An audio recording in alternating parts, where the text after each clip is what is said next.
prophètes. Par conséquent, la Bible est composée de 66 livres différents. 6 est le nombre de l'homme, car l'homme a été créé au 6e jour de la création, comme le dit Genèse chapitre 1, versets 26 à 31.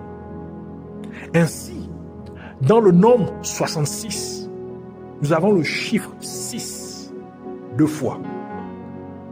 C'est pour désigner le double devoir de chaque être humain, qui est, premièrement, d'aimer Dieu et, deuxièmement, d'aimer son prochain. Tout comme nous venons de le lire dans les paroles de Jésus-Christ dans Matthieu chapitre 22, versets 37 à 40. Par conséquent, quel que soit l'enseignement ou la prédication qui ne révélerait pas cette alliance d'amour entre Dieu et les êtres humains n'a pas encore ouvert le contenu de l'arche de l'alliance. Cela signifie que les chérubins au-dessus de la couverture de l'arche de l'alliance sont toujours des statues. Ainsi, le message de ces personnes est toujours emblématique. Il demeure toujours symbolique, caché, voilé. C'est pourquoi le prophète Ésaïe a dit ceci dans Ésaïe chapitre 8 verset 20, qui dit: à la loi et au témoignage, si l'on ne parle pas ainsi, il n'y aura point d'aurore pour le peuple. Alors si les gens ne parlent pas selon le message de l'alliance que Dieu a avec les êtres humains, il n'y aura pas de lumière pour le peuple. Le peuple sera perdu, en d'autres termes. Parler de l'alliance d'amour entre Dieu et les êtres humains, c'est comprendre ce qu'est toute la Bible. C'est avoir la révélation de qui est Jésus-Christ. C'est connaître Dieu. C'est connaître le but de sa venue sur terre. D'où Jésus-Christ dit dans Matthieu chapitre 11 verset 27, qui dit ceci: toutes choses m'ont été données par mon Père, et personne ne connaît le Fils si ce n'est le Père. Personne non plus ne connaît le Père si ce n'est le Fils, et celui à qui le Fils veut le révéler. Et connaître Dieu, le Père, c'est avoir la vie éternelle. Donc, quand le message de l'alliance d'amour entre Dieu et les êtres humains n'est pas prêché ou enseigné, c'est cacher la vie éternelle aux gens. C'est comme empêcher les gens d'avoir la vie éternelle. Jean chapitre 17 verset 3 dit ceci, Jésus parle, il dit: or la vie éternelle, c'est qu'ils te connaissent, toi le seul vrai Dieu, et celui que tu as envoyé, Jésus-Christ. En conclusion de ces révélations du Seigneur Jésus-Christ sur les 4 catégories d'anges de la spiritualité, nous devons comprendre que le Seigneur a maintenant ouvert un mystère. Comme le dit la parole de Dieu dans 1 Corinthiens chapitre 2 versets 7 à 10, qui dit ceci: nous prêchons la sagesse de Dieu mystérieuse et cachée, que Dieu avant les siècles avait destinée pour notre gloire. Sagesse qu'aucun des chefs de ce siècle n'a connue, car s'ils l'eussent connue, ils n'auraient pas crucifié le Seigneur de gloire. Mais, comme il est écrit, ce sont des choses que l'œil n'a point vues, que l'oreille n'a point entendues, et qui ne sont point montées au cœur de l'homme, des choses que Dieu a préparées pour ceux qui l'aiment. Dieu nous les a révélées par l'Esprit, ici par l'Esprit Saint. Car l'Esprit sonde tout, même les profondeurs de Dieu. Et il est important de noter que chaque fois que les croyants se réunissent au nom du Seigneur Jésus-Christ, ils doivent se rendre compte que le Seigneur Jésus-Christ est au milieu d'eux, comme il a dit lui-même dans Matthieu chapitre 18 verset 20, qui dit ceci, c'est Jésus qui parle: car là où 2 ou 3 sont assemblés en mon nom, je suis au milieu d'eux. Et puisque le Seigneur Jésus-Christ est présent au milieu d'eux, c'est donc une grande opportunité pour chaque personne dans ce rassemblement. Ainsi, le temps que chacun prend en la présence du Seigneur est une opportunité d'offrir son corps à une solennité. En d'autres termes, c'est une opportunité pour toutes les personnes présentes au rassemblement d'être sérieuses et de montrer un profond respect pour Dieu. Cela implique que tout en vous doit être concentré à ce moment donné pour honorer Dieu. C'est pourquoi le premier et le plus grand des commandements de Dieu dit ceci, comme nous l'avons lu, Matthieu chapitre 22, versets 36 à 37, qui dit ceci. Maître, quel est le plus grand commandement de la loi? Jésus lui répondit, tu aimeras le Seigneur, ton Dieu, de tout ton cœur, de toute ton âme et de toute ta pensée. Dans le livre de Luc, il est indiqué comme suit. Luc chapitre 10, verset 27 qui dit ceci. Il répondit, tu aimeras le Seigneur ton Dieu de tout ton cœur, de toute ton âme, de toute ta force et de toute ta pensée. Malheureusement, les gens ne sont pas pleinement engagés à adorer Dieu quand ils se retrouvent dans la présence de Dieu. Car beaucoup sont distraits et donc ils ne sont pas donnés complètement pour faire la chose même pour laquelle ils sont censés avoir quitté leur maison. Ce qui est de louer et d'adorer Dieu et d'écouter la parole de Dieu. Il fut un jour où le Seigneur Jésus-Christ apparut à une certaine personne dans une vision. Et il dit à la personne, viens, je vais te montrer quelque chose. Et il emmena la personne spirituellement dans une certaine église où les gens avaient leur service religieux normal. Et le service semblait rempli de joie, de réjouissance, car les gens chantaient et dansaient. Et la personne qui voyait une telle atmosphère dit à Jésus, Seigneur, tu dois être très heureux que les gens te louent de cette manière. Alors le Seigneur permit à la personne de voir ce qui était dans les pensées et les cœurs des gens.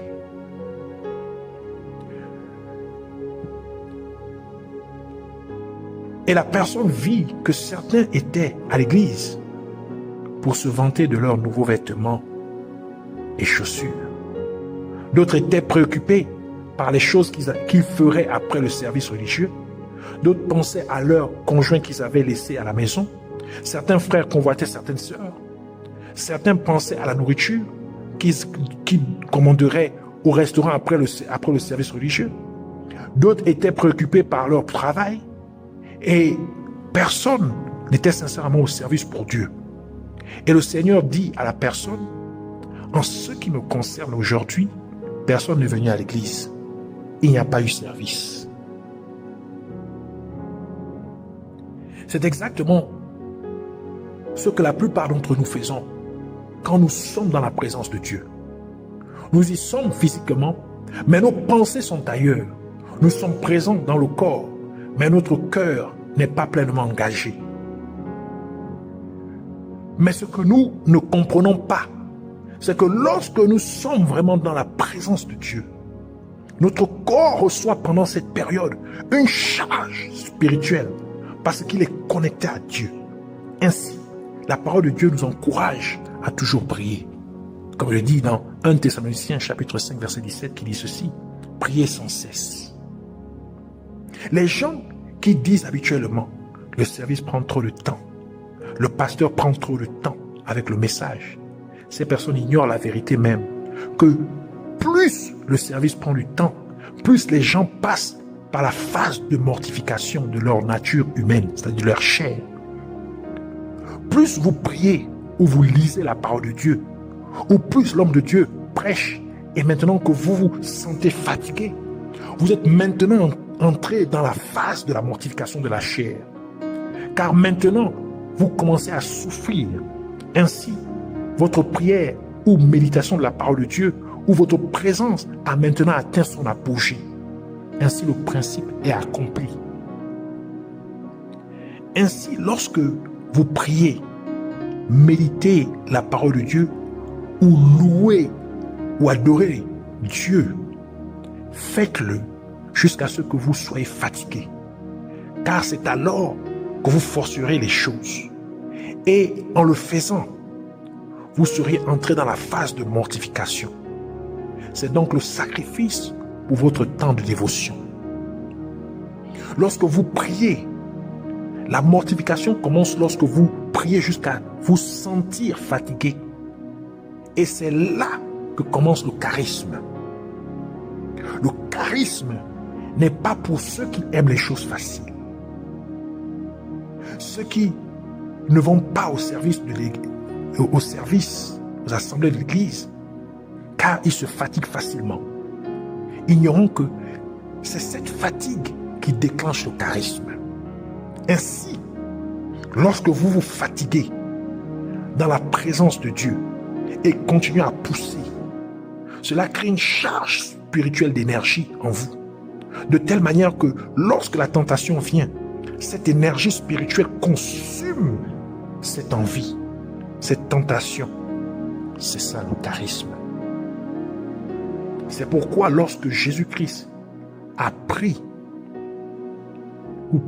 chair, c'était pour se mortifier, ressentir la douleur, apprendre à pleurer, à transpirer, à savoir ce qu'est l'hémorragie, à être crucifié, à savoir ce qu'est la fièvre, etc. Comme il est indiqué dans le livre d'Ésaïe chapitre 53.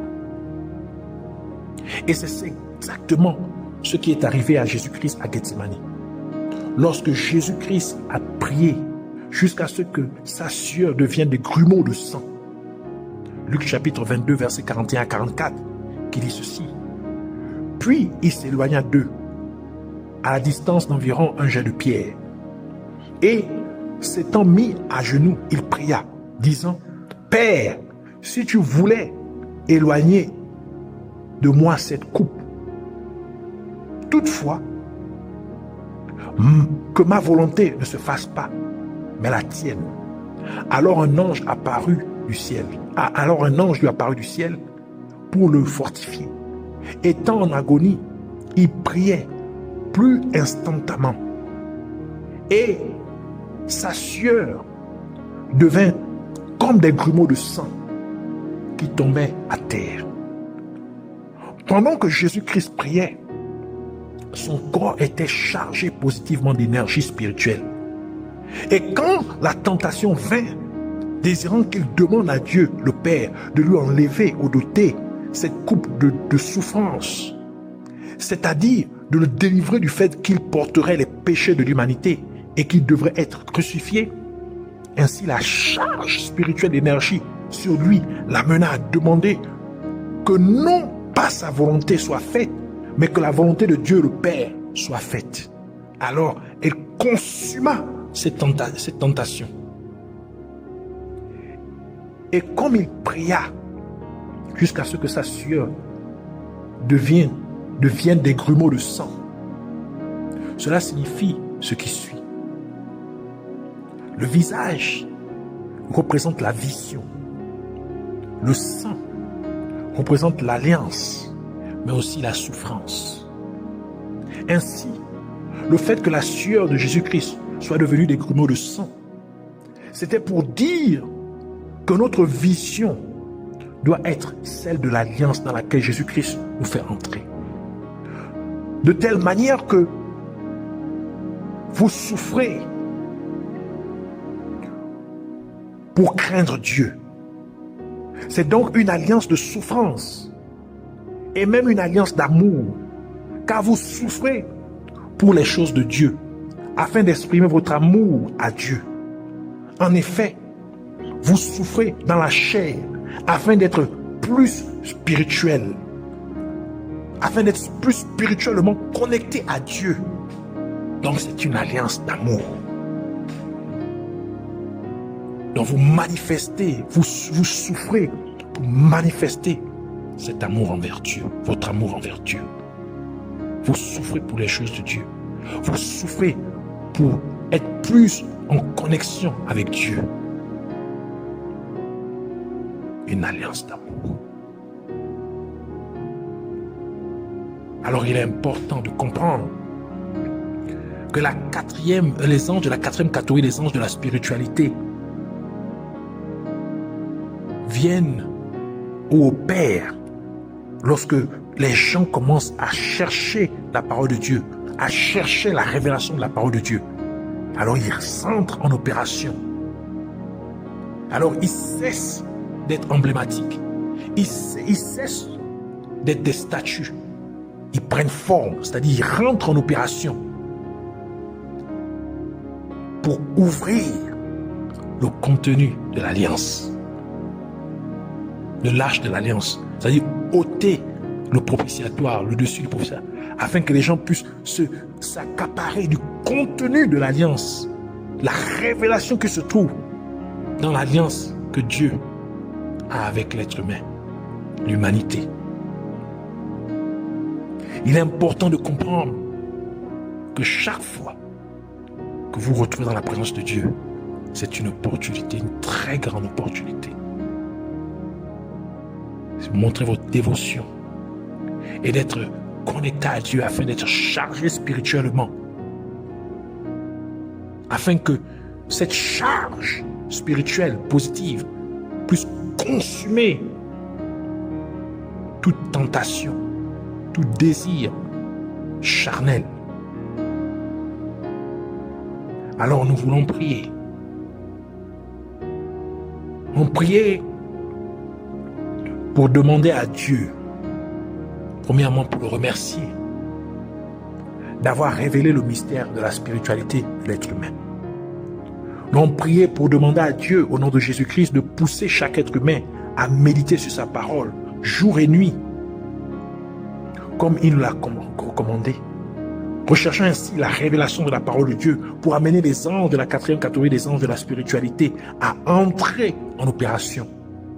Nous avons prié aussi pour demander à Dieu, au nom de Jésus-Christ, de faire en sorte que chaque être humain comprenne le vrai message de l'alliance d'amour entre Dieu et les êtres humains. Et que chacun entre dans cette alliance avec Dieu. Nous allons prier aussi pour demander à Dieu, au nom de Jésus-Christ, de rendre les gens conscients de la présence de Dieu chaque fois qu'ils se réunissent au nom de Jésus-Christ et qu'ils saisissent cette occasion pour se consacrer entièrement à Dieu. On prie pour que Dieu amène les gens à se charger spirituellement en se connectant à Dieu. Demandez à Dieu aussi à nous amener à méditer sa parole, à prier, à le louer, à adorer, jusqu'à ce que nous sentions fatigués, afin d'acquérir plus de charisme. Alors, joins-toi à moi et prions ensemble, au nom de Jésus-Christ. Père éternel, nous te rendons toute la gloire, l'honneur et la majesté. Nous te disons vraiment du fond du cœur, merci. Merci pour ta parole. Merci d'avoir ouvert un mystère. Merci d'avoir révélé, Seigneur, les secrets concernant la spiritualité de l'être humain. Nous venons te prier d'étendre ta main de miséricorde sur chaque être humain, car nous avons failli à maintes reprises à être spirituels. Nous avons failli à maintes reprises, Seigneur, à chercher ta parole, à rechercher la révélation, à parler de la chose la plus principale, la plus essentielle, l'alliance que tu as faite avec l'être humain, l'alliance d'amour, à parler de la vie éternelle. Nous avons à maintes reprises caché et empêché les autres d'entrer, Seigneur, dans cette vie éternelle. Alors nous te prions, Seigneur, pardonne-nous. Pardonne-nous, Seigneur, et lave-nous par de purification et sanctifie-nous par ta parole et par ton sang, le sang de ton Fils Jésus-Christ. Nous prions, Seigneur, que tu amènes chaque être humain à méditer ta parole jour et nuit. comme tu nous l'as recommandé. Ainsi, en le faisant, que tu nous amènes à rechercher la révélation de ta parole,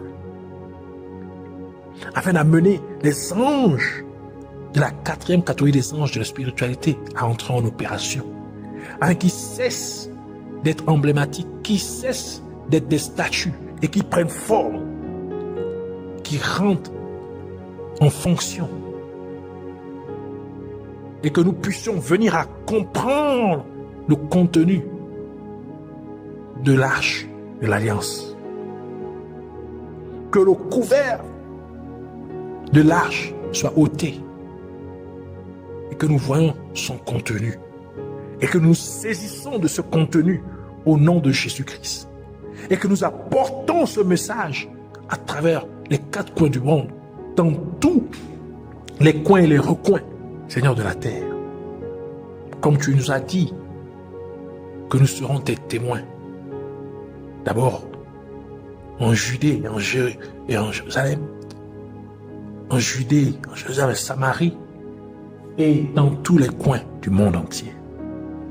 Laisse qu'il en soit ainsi. Au nom de Jésus-Christ, que chaque être humain maintenant s'imprègne de ce message. La révélation du contenu de l'arche de l'Alliance.